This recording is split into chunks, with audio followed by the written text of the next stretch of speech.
પીઠી મધુરી મુખની વાણી જ્ઞાન ગંગાના નિર્મળ પાણી તૃષાતુરની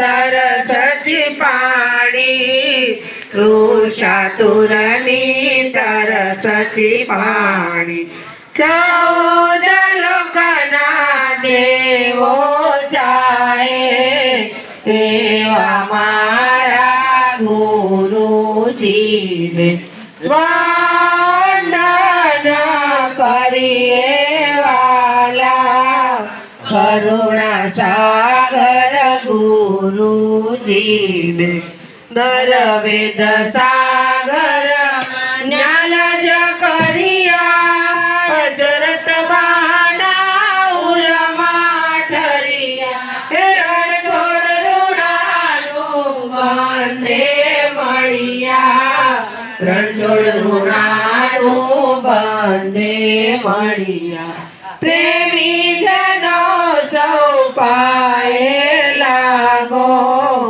એવા મારા ગુરુજીને વંદન કરીએ વાલા કરુણા સાગર ગુરુજીને કરુણા સાગર ગુરુજીને પ્યારા પરમ ગુરુજીને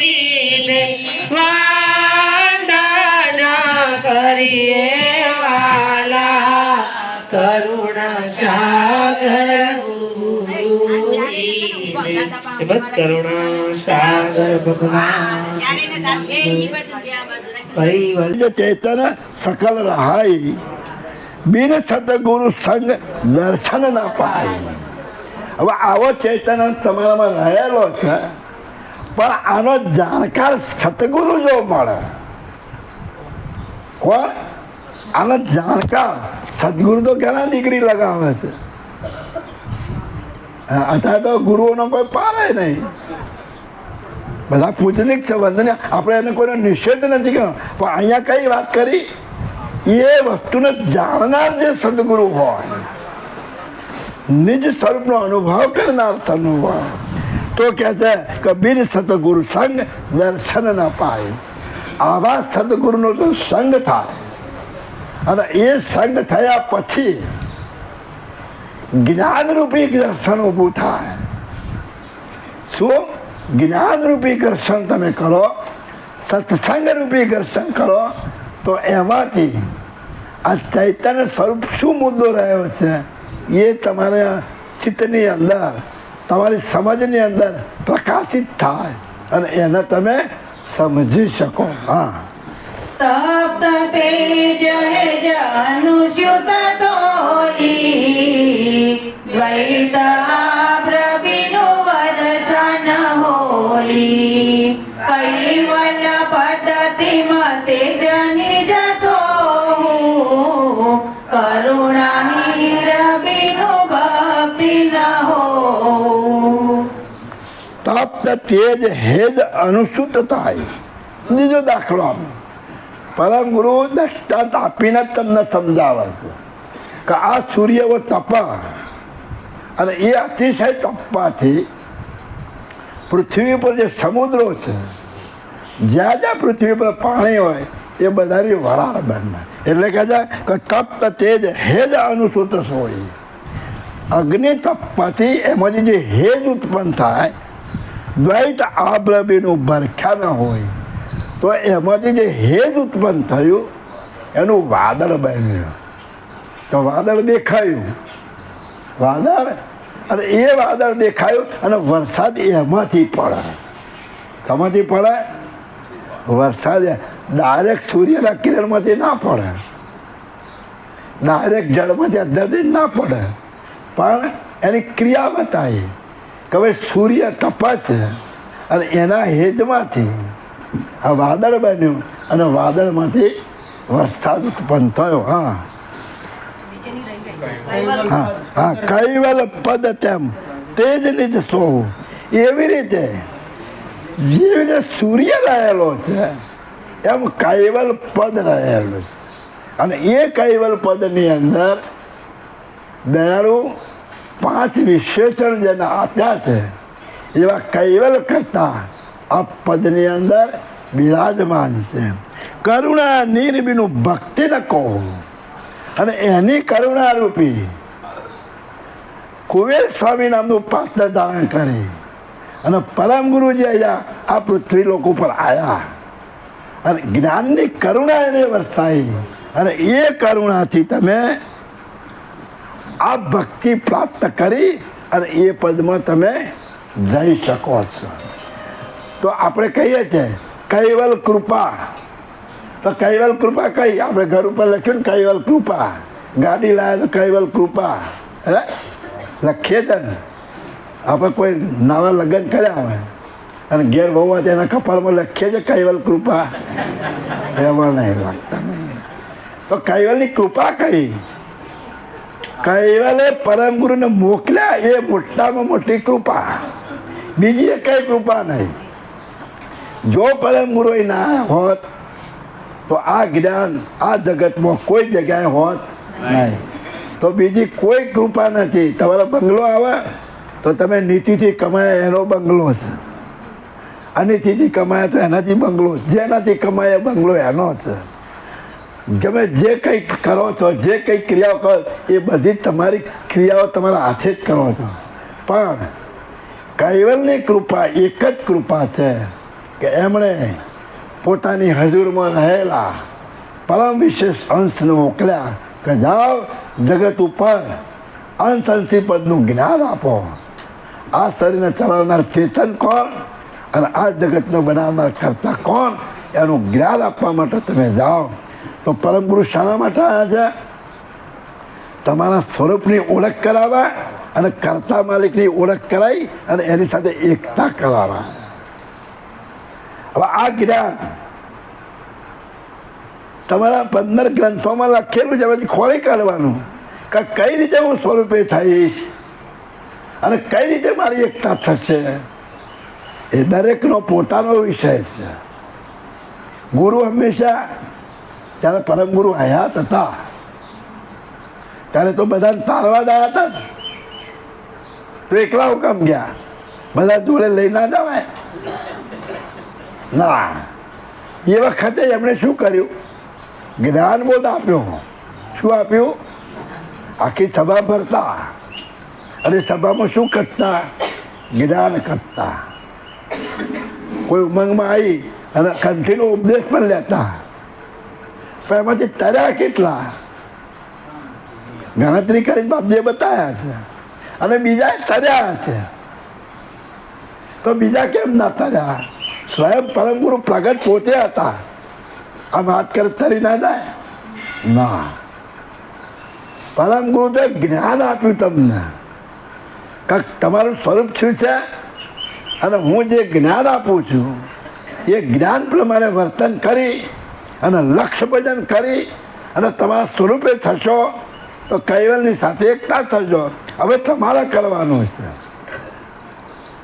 રાત દાડો હે ભગવાન મને લઈ જજો, ના લઈ જાય કોઈ ના લઈ જાય. હા,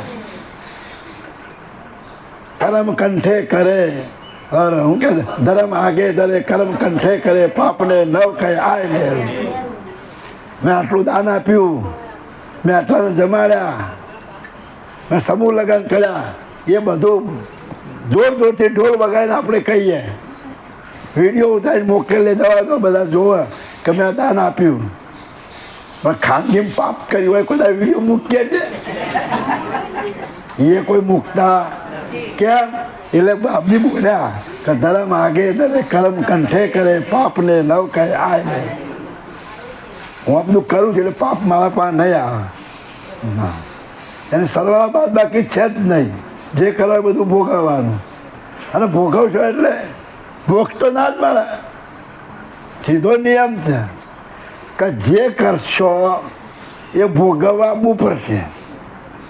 પુણ્ય કરશો તો લખપતિના ઘેર આવશો, કરોડો રૂપિયા આવશે પણ આપવું પડશે ચોક્કસ.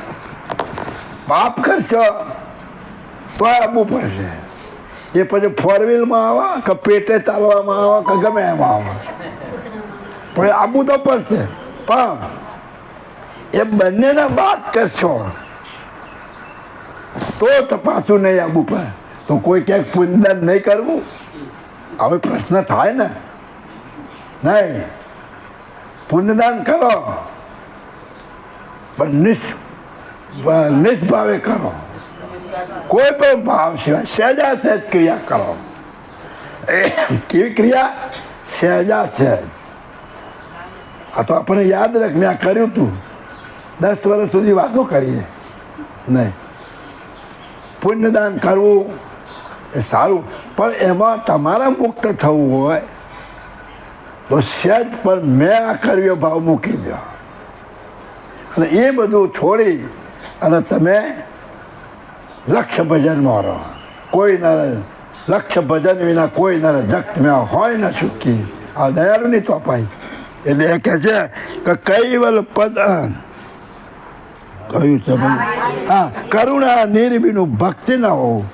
એટલે આ કરુણા રૂપી ભક્તિ જો તમારામાં ઉતરશે તો તમે આ વસ્તુ પ્રાપ્ત થઈ શકશે. હા, લોક ચતુર્દશ જસ બસરંગી ગઈતાદિન પદ પ્રેમ ઉમંગી જુગલ જુગલ બિનુ સકલ અપાંગા સૂક્ષ્મ સ્થૂલ તન કીટ પતંગા.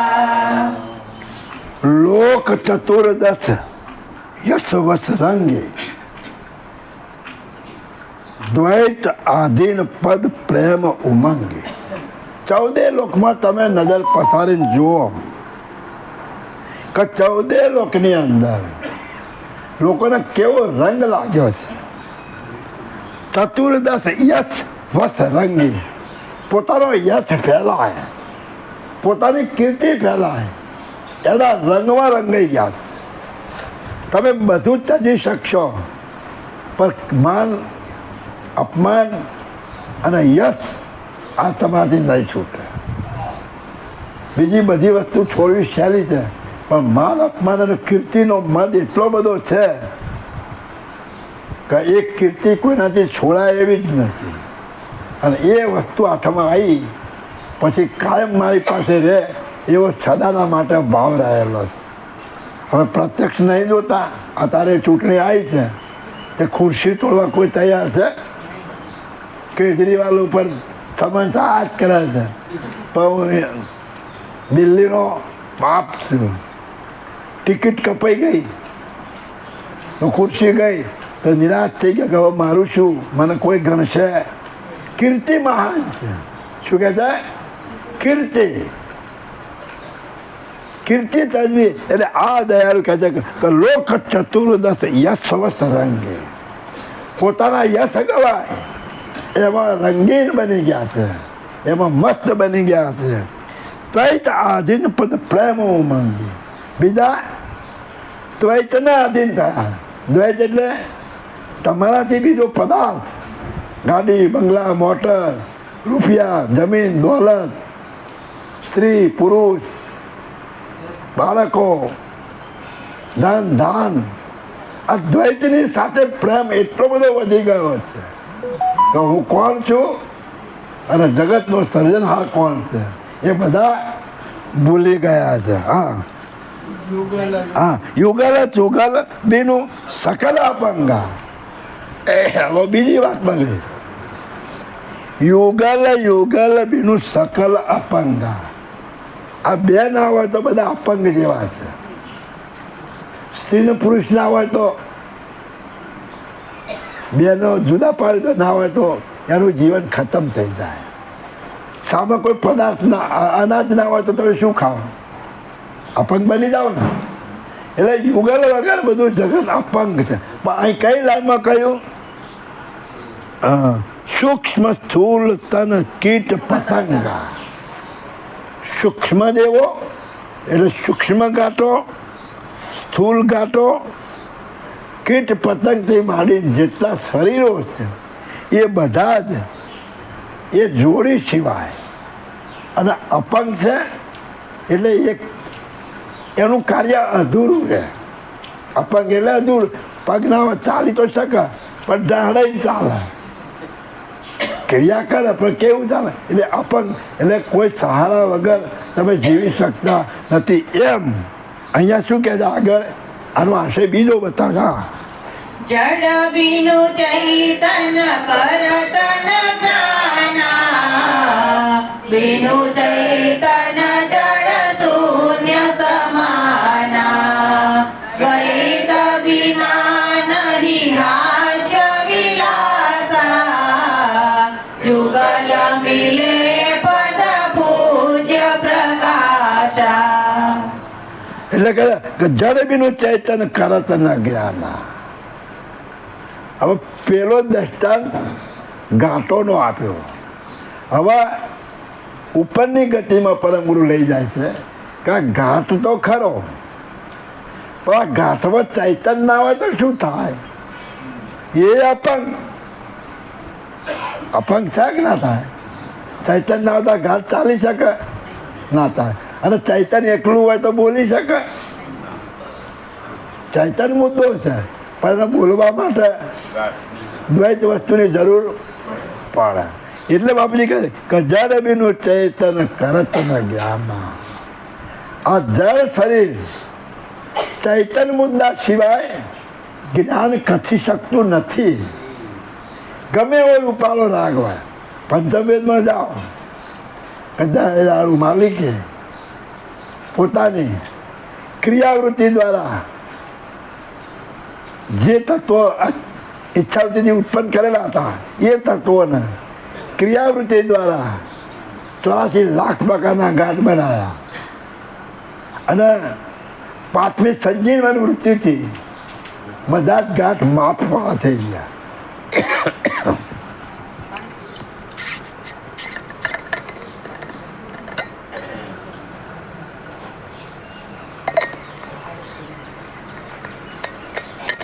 બધા જ ઘાટ માપવા હતા, પણ એ કઈ ક્રિયા ના કર્યો. તો આ બનાવનાર કોણ છે? કરતા માલિક. એમણે ઘાટ બનાવ્યા તો એ ક્રિયા ના થઈ. ત્યારે એમણે વિચાર કર્યો કે આ બારોબાર ખેલ ચાલે એવો અને ચલાવે એવું કંઈક મારો સજાતીનો મુદ્દો મૂકવો પડશે.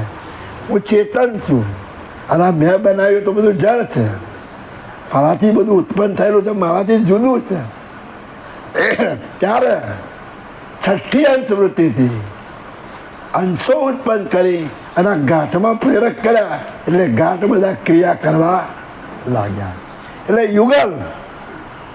યુગલ વગર મેળ પડતો. એટલે કહે છે કે જડ બીનું ચૈતન કરત ન જ્ઞાના. ગમે તેવું શરીર રૂપાળું હોય, કૃષ્ણ ભગવાનનું શરીર કેવું હતું? બધું સરસ જ હતું ને. અને ક્યાં એમને તો બોલ્યા પાછા કે હું તો બધામાં છું. પાણીમાં, પૃથ્વીમાં, જળમાં, અગ્નિમાં, વાયુમાં, સર્વ વ્યાપક. કોઈની આની જેટલી જગ્યા ખાલી, હું દરેક જગ્યાએ વ્યાપક છું. તો પેલા પારધીએ બાણ માર્યું અને પછી પડી રહ્યું. તો કેમ એમનું શરીર હતું, બધામાં વ્યાપક હતા, તો કેમ હાલતા ચાલતા બંધ થઈ ગયા? એમણે તો કહ્યું ને કોઈ દરેક જગ્યાએ વ્યાપક છું, હોય આની જેટલી જગ્યા ખાલી નથી. તો પછી એ મરી શું ગયું? કૃષ્ણ ભગવાન એ શરીરમાં ખરાક નહીં. વ્યાપક મુદ્દો શરીરમાં હોય કે ના હોય? તો પછી શરીર કેમ ચાલતું નથી? શરીર ચાલવું જોઈએ. તો કઈ વસ્તુનો હું સર્વવ્યાપક છું બોલ્યા એ દરેકે વિચાર કરી લેવાનો. અને એ વ્યાપક છે, હું છું. જે હું હોય તો શરીર ચાલવું જોઈએ. એટલે શરીર ગમે તેવું હોય, સુંદર હોય, ગમે તેવા અવતારી પુરુષનું હોય, પણ એની અંદર અંશ ન હોય તો એ ઘાટ ક્રિયા કરી શકતો નથી. એટલે કે છે કે જડ બીનું ચૈતન કરત ન જ્ઞાન. આ જડ શરીર ચૈતન અંશ સિવાય જ્ઞાન કથી શકતું નથી. બીનું ચૈતન જડ શૂન્ય સમાન. જો એમાં ચૈતન જુદો પડી જાય તો આ ઘાટ શૂન્ય સમાન બની જાય. પછી એ ઘાટની કોઈ કિંમત રહેતી નથી. જો કિંમત હોય, આપણે એને ચાહીએ છીએ, આખી જિંદગી એની સાથે પ્રેમ કર્યો, મારો દીકરો છે કે મારો બાપ છે કે મારી પત્ની છે, આવો પ્રેમથી જીવતા હતા. હવે એમાંથી ચૈતન્ય જતો રહ્યો, પણ શરીર તો પડ્યું ને. જે શરીરને તું ચાહતો તો એ શરીર તો તારી હામાં જ છે. તને રાખી મૂકો ને ભાઈ, હે? ના, એ તો ઉતાર કરવાની, જલ્દી લઈ જાઓ. અને જો રાખી મૂકીએ તો 48 કલાક ને 72 કલાક થાય તો ભૂલવા માંડે અને બધી વિકૃતિ ઊભી થાય. દયાળની રચના તો જુઓ. આ 150 વર્ષ 100 વર્ષ જીવત હોય, વિકૃતિ નથી આવતી. અને પેલો જતો રહ્યા એટલે 48 કલાકમાં વિકૃતિ આવે. હે? આ મુદ્દાને ઓળખાવા માટે દયાળુ પરમ ગુરુ અહીંયા આવ્યા છે. આ ચૈતન્ય વસ્તુને ઓળખાવા માટે આવ્યા છે. ક્ષર શરીરને તો આખું જગત પૂજે જ છે, નથી પૂજતું? ઠેર ઠેર મંદિરોના બાંધકામના ધજાઓ ફરફરા છે, પણ એ મૂર્તિઓ શરીર છે, શરીરની મૂર્તિ. પણ એ શરીરને ચલાવનાર ચૈતન્ય કોણ છે એને ઓળખાવા માટે દયાળુ પરમ ગુરુ કૈવલ ધામમાંથી કૈવલ માલિકનો હુકમ લઈ કુબેર સ્વામી નામનું પાત્ર ધારણ કરી અને જ્ઞાન આપવા માટે અહીંયા પધાર્યા. એટલે કે છે કબીરનું ચૈતન્ય જન સૂર્ય સમાન. જેટલી જળ વસ્તુ છે, બે જ વસ્તુ છે જગતમાં, એક ચૈતન્ય અને એક જળ. ચૈતન્ય અંશ અને કૈવલ એનો સજાતિનો છે. એટલે એક ચૈતન્ય અંશ અને બાકીનું જેટલું દેખાય એ બધું જળ.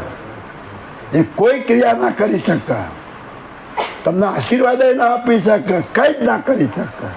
એટલે ચૈતન્ય સંમિલિત હોય એટલે બાપજી અહીં બોલ્યા કે દ્વૈત. હા બોલો. હે? દ્વૈત વિના નહીં, દ્વૈત બાકી છે ને. દ્વૈત વિના નહીં હાથ વિલાસા. એટલે આ દ્વૈત જો ના હોય તો કોઈ પણ પ્રકારનો હાસ્ય વિનોદ થઈ શકે નહીં.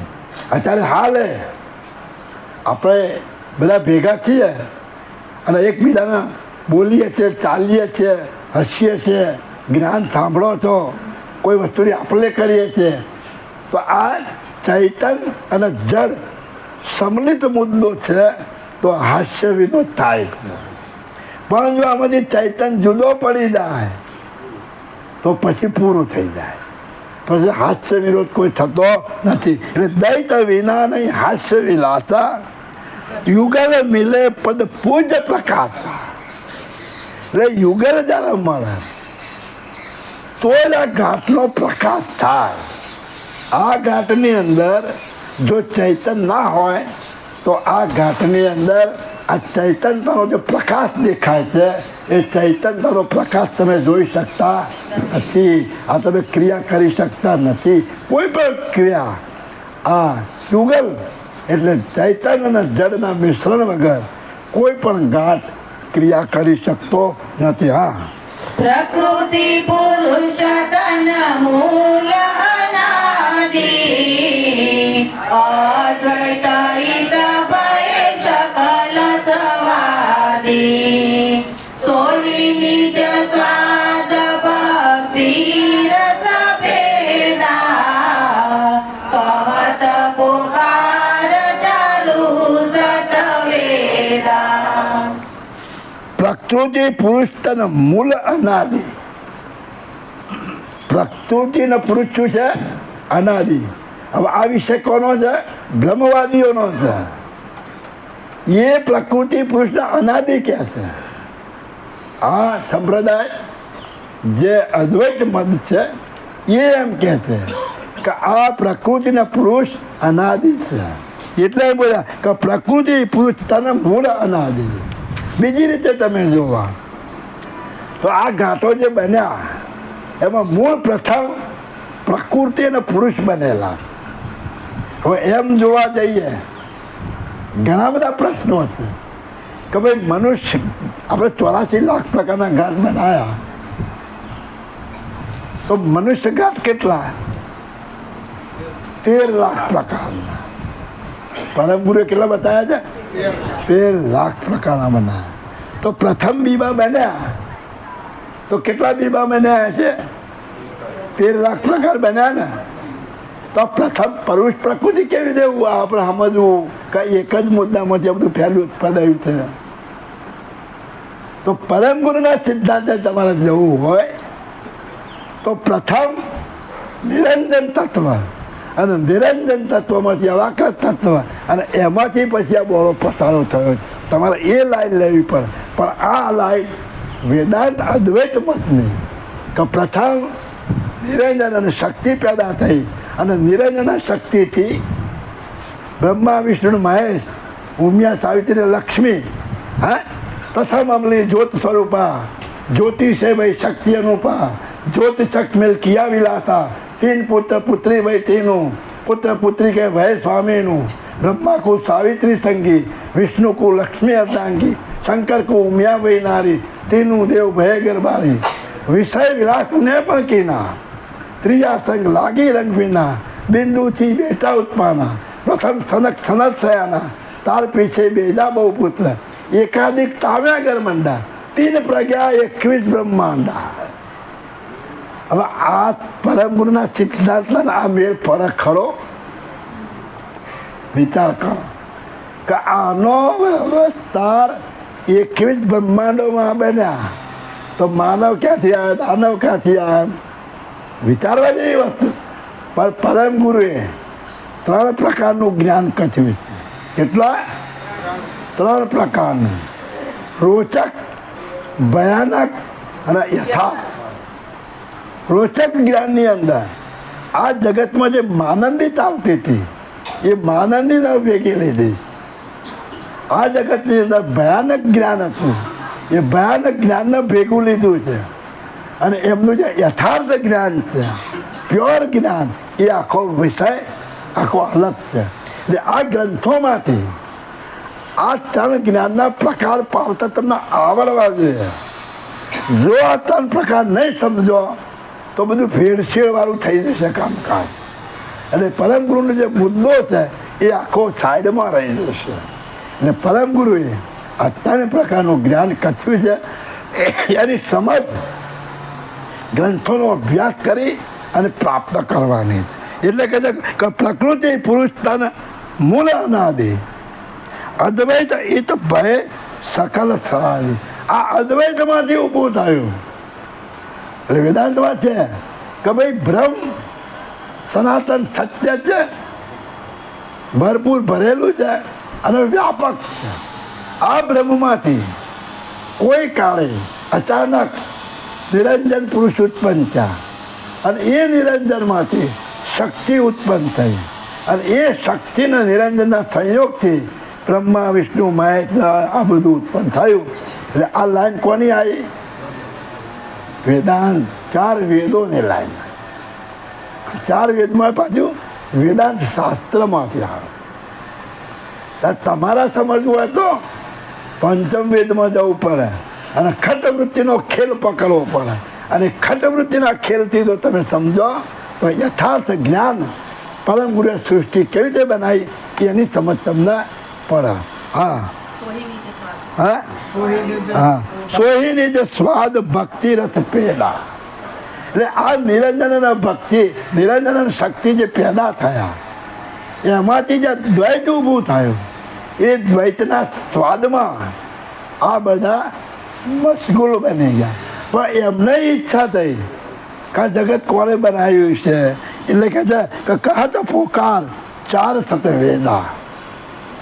એટલે 4 વેદોની અંદર આ પોકાર કરીને કહ્યું છે કે આ નિરંજન પુરુષ આ જે પ્રગટ થયા છે અને એ નિરંજન પુરુષથી આ જગતની શરૂઆત થઈ છે.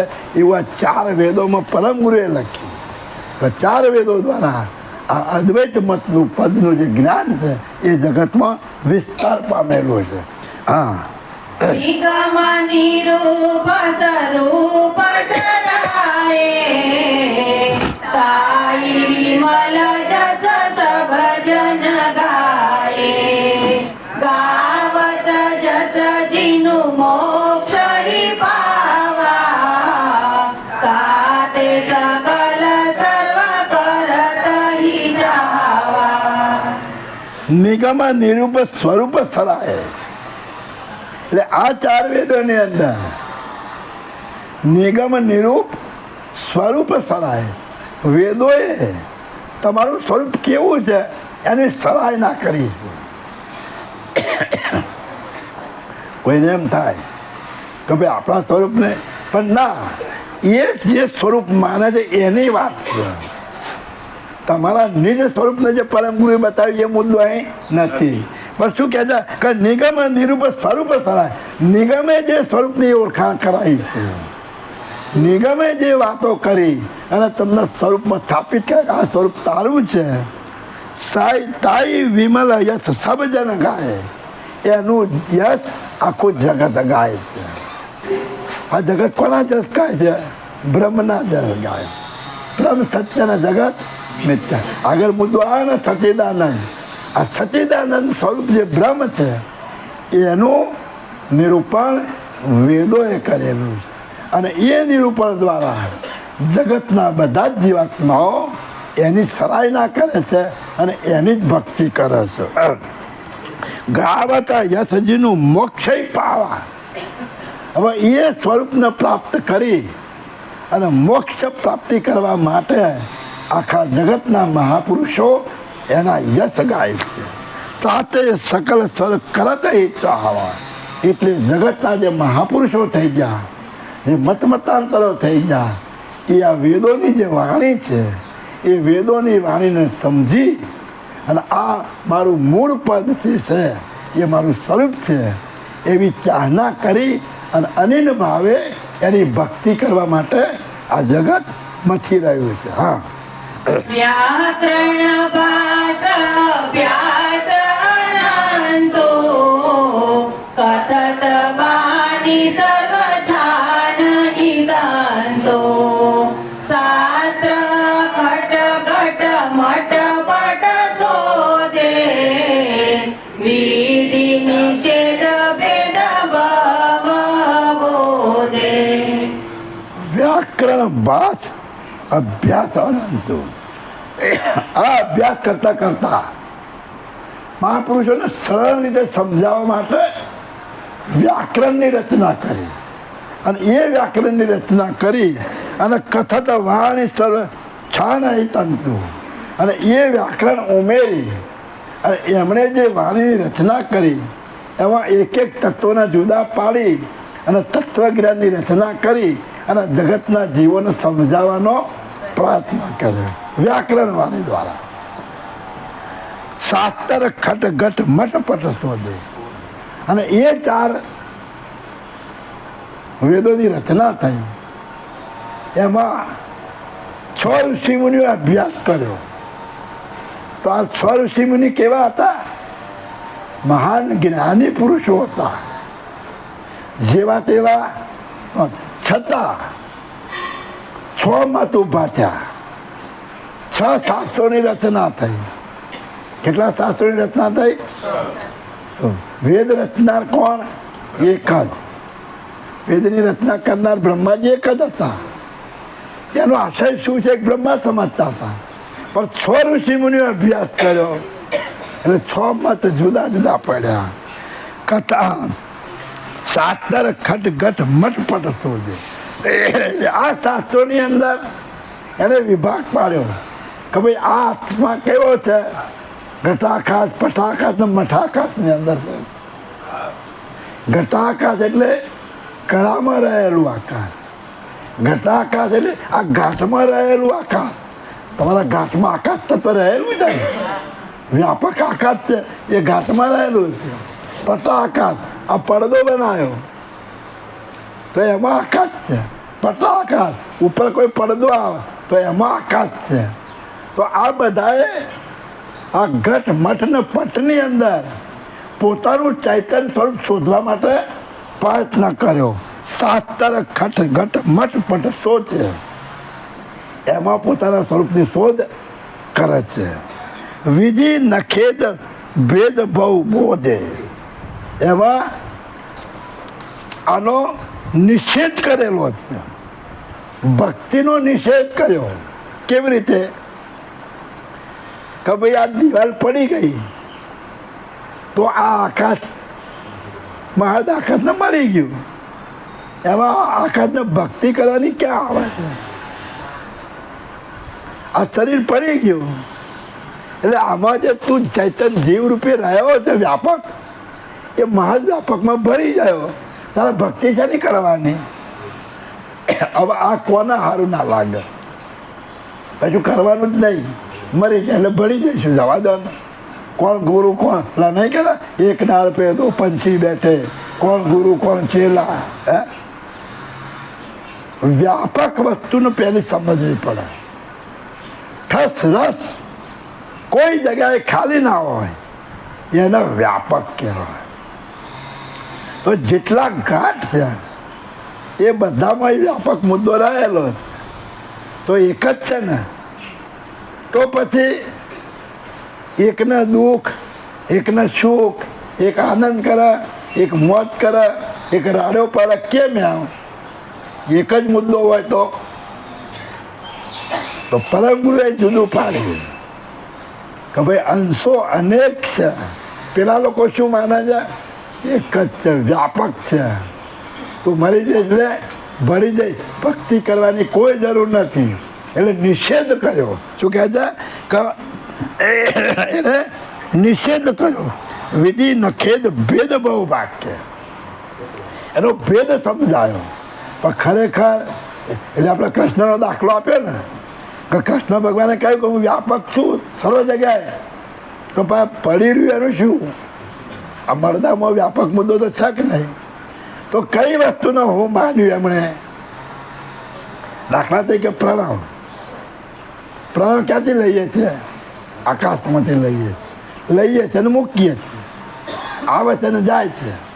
આ જે આવે છે એ આ શરીરને જીવાડે છે. આ બહાર ગયો પાછો ના આવ્યો તો રામ બોલો ભાઈ. હા, તો આવે છે આત્મા અને બહાર ગયો તો પરમાત્મામાંથી આવે એટલે પરમાત્મામાં ભળી ગયો. વાત પૂરી થઈ ગઈ. તું પરમાત્મા રૂપ છે એટલે આત્મા તો પરમાત્મા, તું જ પોતે પરમાત્મા, તું જ પોતે ભગવાન. હવે આ સિદ્ધાંત કોને ના ગમે? આખા જગતમાં ચાલી જ રહ્યું છે. હજારોની બેદનીમાં સત્સંગ થાય છે અને લોકો માને છે. હે, આવતું જતું નથી. આપણે કહીએ ને અંત આવતોય નતો જતોય નથી. આપણે કહીએ કૈવલ આવતા જતા નથી.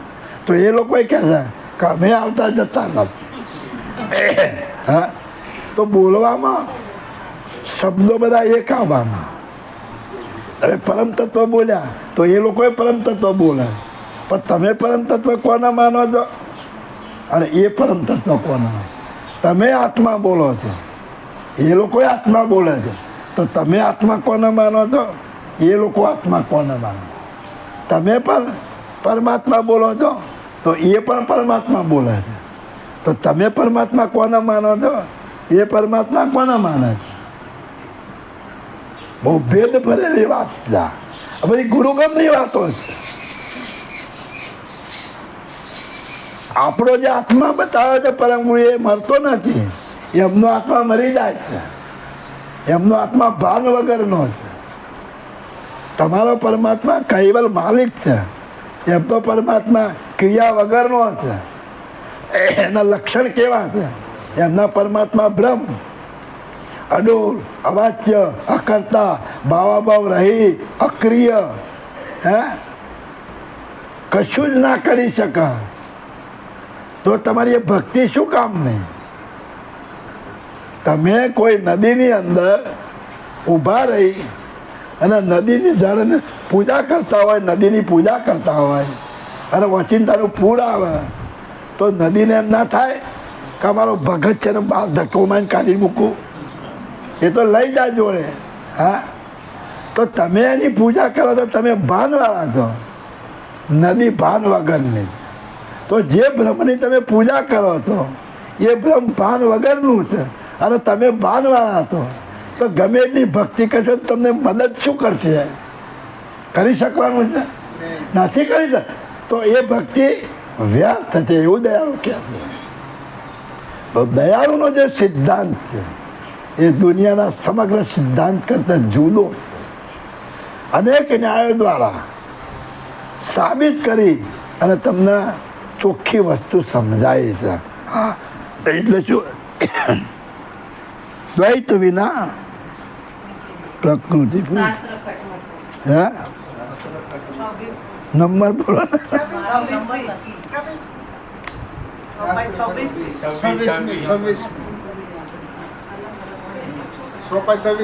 છવ્વીસ આવ્યો બોલો. 26 શાસ્ત્ર કટપટ શોધે વિધિ નખેદ બદ ભાવ બોધે.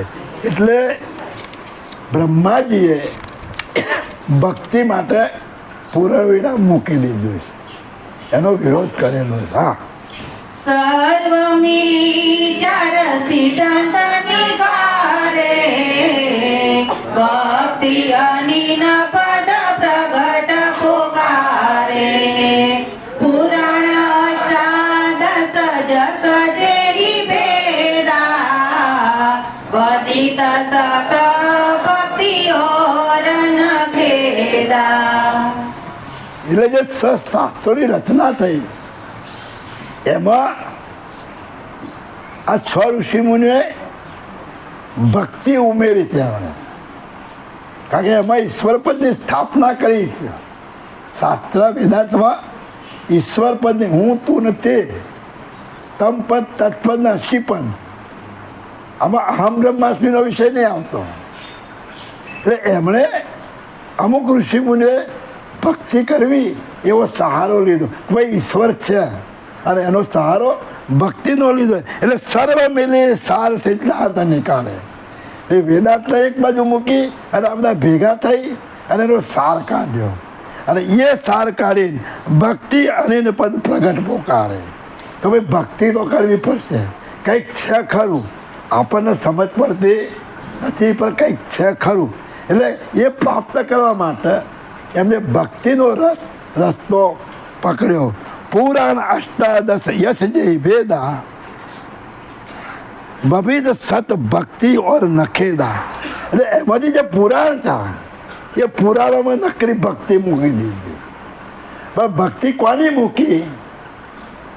જે અહીં થયા હતા, આગળ જે વાત થઈ ગઈ કે જે દ્વૈત ઊભું થયું અને એમાં અધિક ન્યૂન જોયું અને જે અધિક હતા એની ભક્તિ ચાલુ કરી દીધી. એટલે પુરાણોમાં અષ્ટાદશ યશ જે ભેદા, વદિત સદ ભક્તિ ઓર નખેદા. એટલે એમણે આ કીર્તિ માટે, પહેલાંની કીર્તિને ઊભી કરવા માટે એને ભક્તિ ઊભી કરી. અને એ ભક્તિ કરવાથી જે અવતારી પુરુષો થયા એમની કીર્તિ અત્યારે ગવાય છે. હા, વિપ્ર સકલ મુનિ જન ઋષિ રાજે, શક્તિ અનિ નદી ન હોય પ્રભુ જાચે.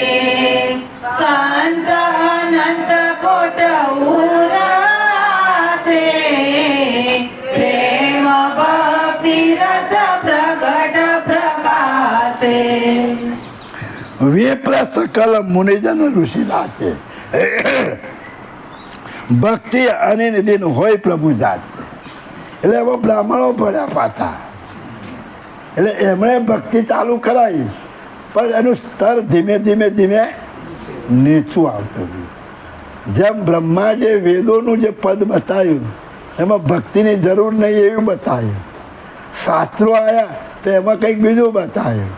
અને પુરાણો આવ્યા તો એમણે એમને ભક્તિ બતાવી પણ કોની બતાવી દીધી? એમને જે ગમે એવી અને પોતાનું પેટ ભરાય એવું બધું ઊભું કરી દીધું. એટલે વિપ્ર સકલ મુનિજન ઋષિ રાચે, ભક્તિ અનિદિન હોય પ્રભુ જાતે. અનિનપણે ભક્તિ કરી અને પ્રભુની યાચના કરવા માંડ્યા. આ વિષય સારો ચાલે છે ભક્તિ જ્ઞાન વૈરાગ નિરૂપણનો. તો અહીંયા બાપજી ભક્તિનું મહત્વ સમજાવવા માટે મહાપુરુષો શું શું કરી ગયા, એમની માનંદી શું હતી અને ખરેખર ભક્તિ જરૂરી છે કે નહીં એ વસ્તુ તમને સમજાવવાનો પ્રયત્ન કરે છે કે ભક્તિ અનિર્દિન હોય પ્રભુ જાતિ, દાસાતનવાળી ભક્તિ કરી અને દરેક અદ્ભુત રીતે પોતાના પ્રભુને પ્રાપ્ત કરવા માટે ભક્તિ કરવાનું ચાલુ કર્યું. અને જે મહાપુરુષોએ જે રીત બતાવી એ રીત પ્રમાણે ભક્તિ કરવા લાગ્યા. હા, સંત અનંત કોટ ઉરજા છે, અનંત કોટી સંતો થઈ ગયા અને એમણે પણ હૃદયની અંદર પ્રેમથી ભક્તિનો માર્ગ સ્વીકાર્યો અને એ ભક્તિના માર્ગથી આ માલિકને પ્રાપ્ત કરવા માટે આખું જગત કંઈ ને કંઈ પ્રયત્ન કરી રહ્યું છે.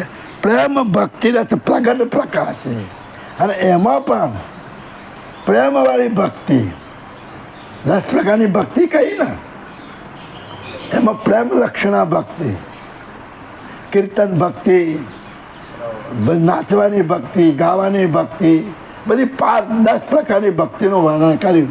એમાં પ્રેમ ભક્તિ શ્રેષ્ઠ છે. પ્રેમ ભક્તિ કોને કરી? નરસિંહ મહેતા, મીરાબાઈ, આ બધાએ શું કરી? પ્રેમ ભક્તિ કરી.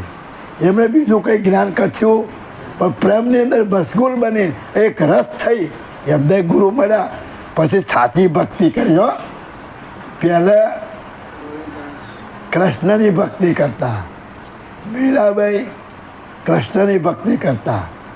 મીરાબાઈનો ઇતિહાસ આખો જુદો બતાવ્યો છે. નાના હતા અને એમના બા મરી ગયા હતા, એમને એના દાદાએ મોકવાના કર્યા, એટલે પહેલાંથી એના શરીરમાં હૃદયમાં આઘાત લાગ્યો હતો.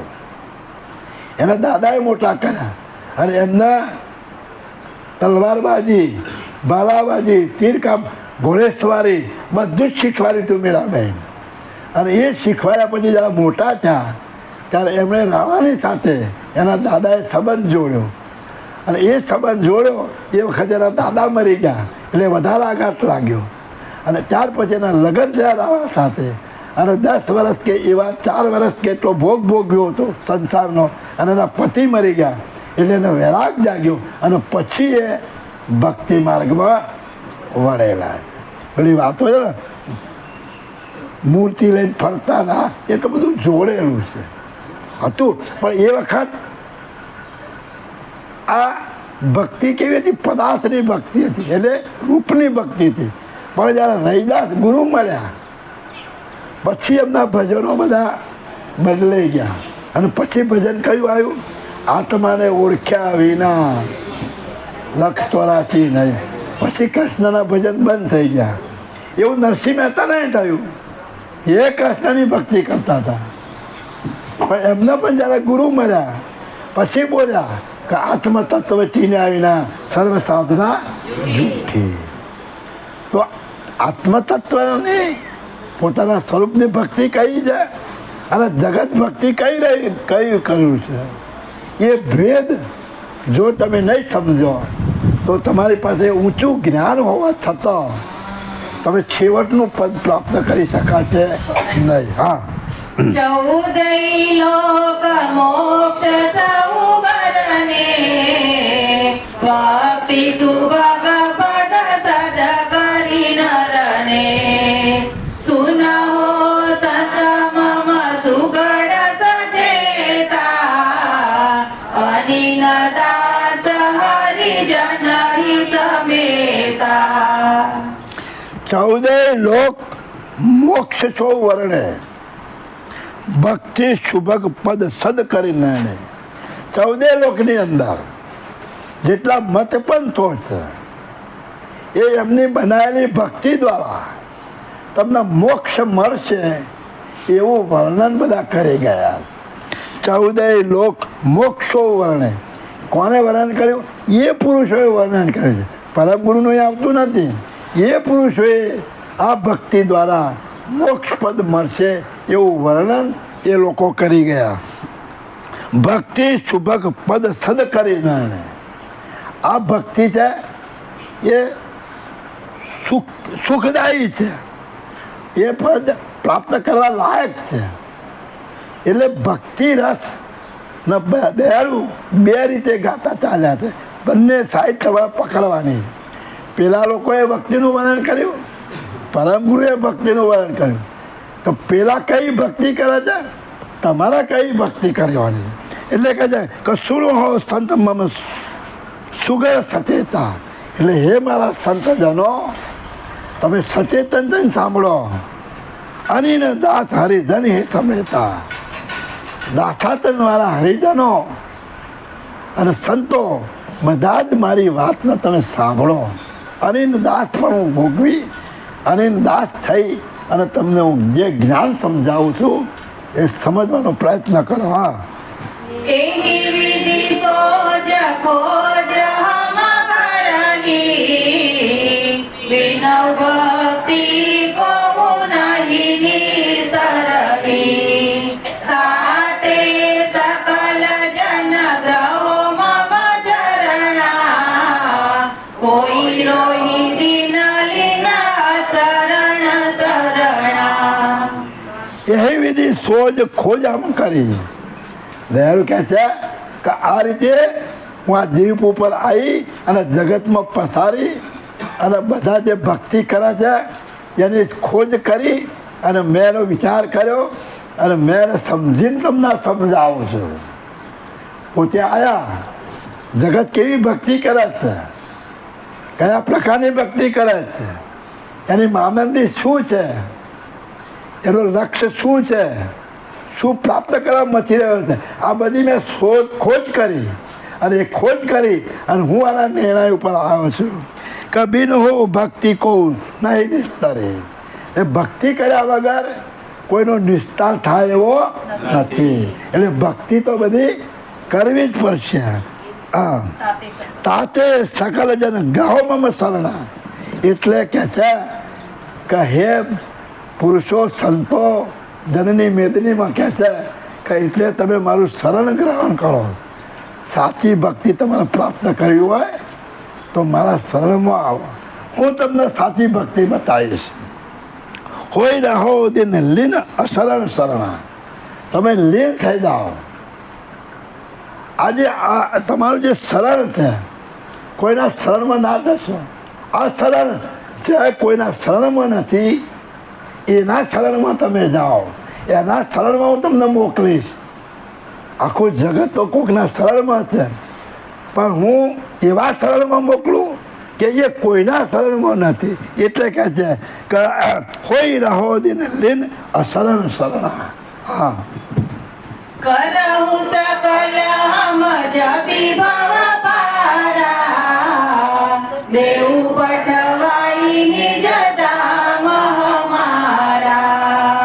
જય નિજ ધામ પરમ સુખ પાવો, ભવ સંકટ વટ બહોરું આવો. કરહુ સકલ હમ જબી ભવ પારા. આ બધા જે મથી રહ્યા છે એ તો ભવની અંદર જ મથી રહ્યા છે. એ પણ ભવમાં છે અને જેની ભક્તિ કરે છે એ પણ જગતમાં જ છે, ભવમાં છે. એટલે ભવ પાર થઈ નહીં શકે. પણ જો મારા શરણમાં આવશો તો કરહું સકલ હમ જબી ભવ પારા. જો તમે મારા શરણમાં આવશો તો હું તમને ભવ પાર કરીશ. શરણમાં કેવી રીતે જવું? અત્યારે તો પરમ ગુરુ હતા, કુબેર સ્વામી નામનું પાત્ર હતું, ત્યારે બોલ્યા હતા કે અત્યારે મારા શરણમાં આવો તમને મોકલી દઉં. તો હવે આપણે કેવી રીતે જઈશું? ક્યાં હોદવા? પરમ ગુરુ તો છે જ ના આપા. તો કયા સ્વરૂપે છે? એમના શરણમાં કઈ રીતે જવા છે? જો એમના શરણમાં જવું હોય એક જ રસ્તો છે કે આ ગ્રંથોની અંદર એમણે જે રીત બતાવી, શું ત્યજી દેવું અને શું પકડવું, એમણે જે તજવાનું કહ્યું છે એ તજી દો અને એમણે જે પકડવાનું કહ્યું છે એ પકડી લો તો તમે એના શરણમાં છો કાયમ માટે. બાકી ગમે એટલો વલોપાત કરશો પણ એના શરણમાં જવાય એવું છે નહીં. કેમ? બાપજી બોલી ગયા આગળના પદ બોલ્યા કે તમારા બે વસ્તુ સમજવાની છે, સત્યને પકડવાનું છે અને અસત્યને છોડવાનું છે. તો સત્ય શું છે? તમારું સ્વરૂપ અને કૈવલનું સ્વરૂપ, આ બે જ મુદ્દા સત્ય છે, બાકી બધા અસત્ય. કદાચ કાયમ મુદ્દો છે પણ એ અસત્ય. ભ્રમ કાયમ છે પણ એ કંઈ કરી શકે એવો નથી એટલે અસત્ય. શૂન્ય કાયમ છે પણ એ કંઈ કરી શકે એવું નહીં, ભાવાભાવ રહિત છે. તમે એના ધામમાં જશો તો ખુશ નહીં થાય કે મારો અંશ આવ્યો, અને કૈવલ ધામમાં જશો તો કૈવલ ખુશ થશે. મેં લખ્યું છે કે હું એને થાપીએ તો વળગાડીશ. હા, તું કયું કર્મ કર્યું તો મારા ધામમાં આવ્યો. એટલે દયાળુ કહે છે શું તમારે એના શરણમાં જવું હોય તો પરમ ગુરુની વાત તમે એક વાત તમે માનો. આપણે તારવા કોણ આવ્યું? પરમ ગુરુ તારવા આવ્યા છે. બાકી નિરંજન પુરુષ સુધી બધા જ અલ્પજ્ઞ છે, બધા ભૂલો કરે અને બધાની ભૂલો છે જ. અને ભૂલો હતી એટલે તો પરમ ગુરુના શરણમાં ગયા, નહીં તો પરમ ગુરુના શરણમાં કોઈ જવાની જરૂર હતી નહીં.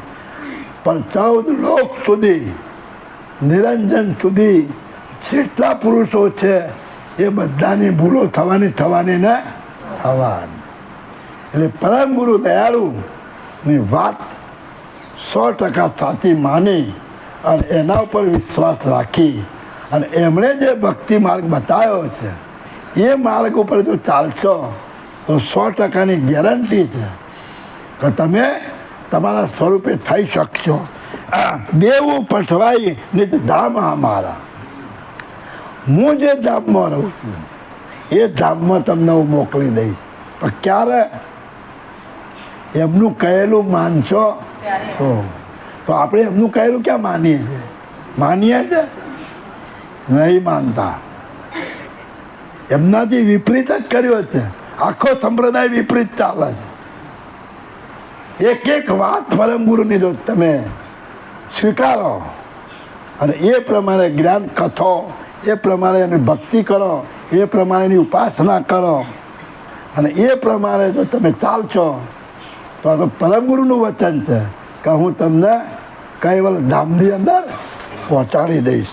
હા હા, જય નિજ ધામ પરમ સુખ પાવો. અને એ ધામમાં જઈ અને પરમ સુખ પાવો. પરમ સુખ એટલે પછી એના પછી બીજું કોઈ સુખ છે જ નહીં. આવું સુખ જો તમારે પામવું હોય તો એક પરમ ગુરુ જ મોકલી શકે એવા છે. બાકી આ જગતમાં બીજો કોઈ પેદા થયો નથી. બળ સંકટ બટ બહોરું ન જાઓ. પછી આ જગતમાં કોઈ સંકટ તમને રોકી શકે એવું રહેવાનું જ નથી. સંકટ ક્યાં સુધી છે? જ્યાં સુધી તમે એના વિચારોને, એના જ્ઞાનની અવગણના કરો છો ત્યાં સુધી બધું સંકટ જ છે. અને જે દિવસે એમના જ્ઞાનને તમે અનુસરશો એ દિવસે તમારું સંકટ દૂર થશે અને આ જગતમાં પછી એ ધામમાંથી પાછા આવવું પડશે નહીં. હા હા, તેહી તે અનિન નિજ ભક્તિ આરાધો, ગુરુ મુખ વચન સજન કરી સાધો. સંસે સકલ તજી તન મન અર્પો, શીશ સહિત મમ ચરણ સમર્પો. તેવું જે અનિન નિજ ભક્તિ આરાધો. એટલા માટે અનિન દાથાતરમાં કઈ ભક્તિ? નિજ ભક્તિ આરાધો. શબ્દ પકડતા શીખશો. તેવું તે અનિન નિજ ભક્તિ આરાધો. તમે તમારા સ્વરૂપને પ્રાપ્ત થવાની ભક્તિનું આરાધન કરો. તમે આ જગતનો સર્જનહાર કોણ છે?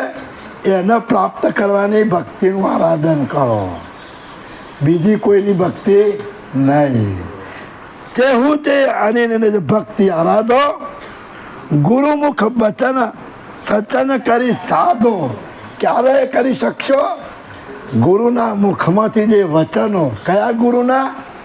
પરમ ગુરુના મુખમાંથી જે વચનો નીકળ્યા છે, અને એ વચનો દ્વારા, એ લક્ષ્ય દ્વારા તમને તમારા સ્વરૂપનું જે જ્ઞાન આપ્યું છે, અને આ જગતનો સર્જનહાર કોણ છે, એ જે કૈવલ ધણી છે. આપણને 5 વિશેષણ આપ્યા ને. આદ્ય સક્ર સ્વરાજ કરુણેશ કૈવલ તમ નમામી. આદ્ય એટલે આ જગત કશું જ નહોતું. સૂર્ય ચંદ્ર તારા નહોતા, કોઈ દેવતાઓ નહોતા, કોઈ તત્વો નહોતા. ત્યારે શું હોય? શૂન્ય. ઘણી વખત બોલાય છે ને, કાંઈ બોલું છું. આ શૂન્યની અંદર એવી કંઈક વસ્તુ છે કે જેણે આ જગતના ઉત્પન્ન કર્યું છે.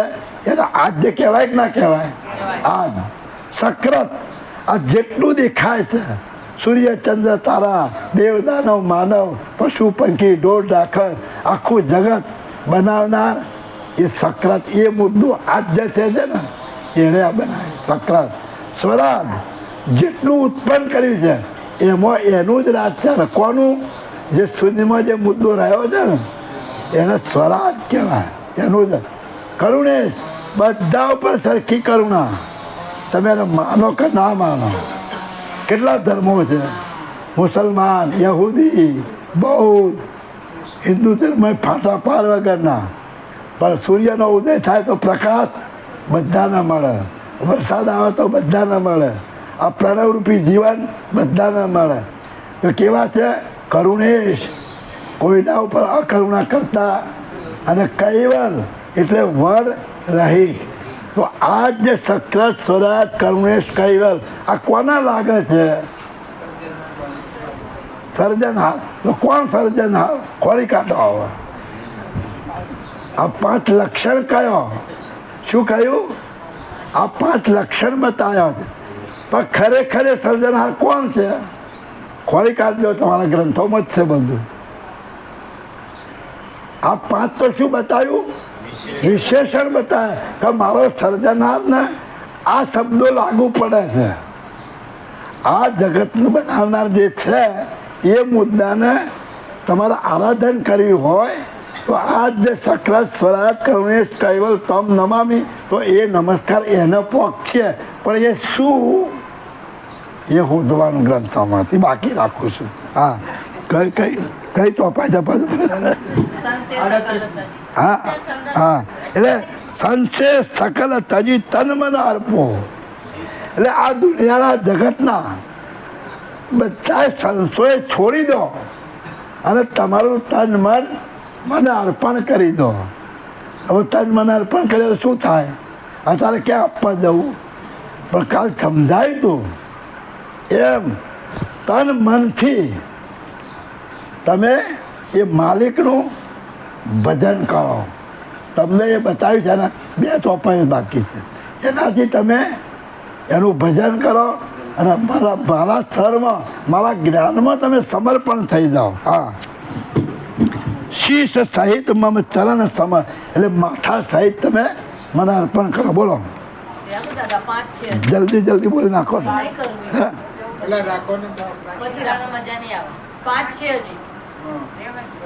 સારું.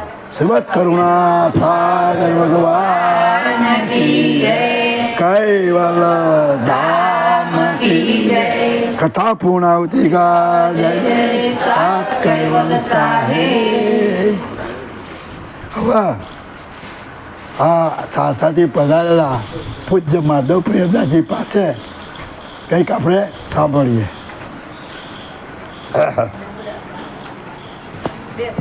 આ બંધ